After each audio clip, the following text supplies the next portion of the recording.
Pemirsa program cek kesehatan gratis CKG anak sekolah di Provinsi Bali di tahun 2025 menargetkan 740.000 siswa dari jenjang sekolah dasar hingga SMA SMK. Sedangkan di seluruh Indonesia, CKG siswa ini ditargetkan 53,8 juta siswa.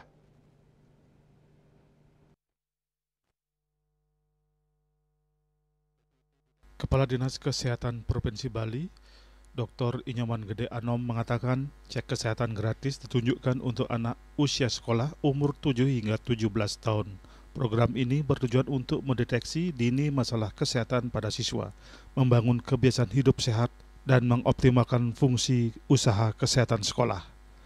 Pemeriksaan yang dilakukan disesuaikan dengan jenjang pendidikan siswa dan mencakup berbagai aspek kesehatan diantaranya pemeriksaan mata, tekanan darah, gigi, dan jiwa. Pemeriksaan dilakukan di sekolah-sekolah dengan pendekatan jemput bola untuk menjangkau seluruh siswa. Cek kesehatan gratis siswa sekolah di Indonesia menargetkan 53,8 juta siswa dari tingkat sekolah dasar hingga sekolah menengah atas.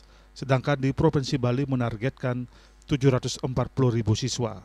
Sedangkan untuk anak sekolah itu hampir 740 ribuan seluruh Bali, seluruh sekolah di Bali. Jadi dari mulai TK sampai SMK SMA itu yang ini, itu target kita untuk tahun ini.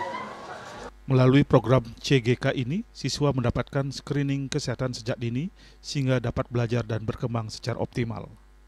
Program cek kesehatan gratis tidak hanya menyasar siswa sekolah, tetapi seluruh lapisan masyarakat Indonesia, mulai dari bayi hingga lansia. Yana, Bali TV.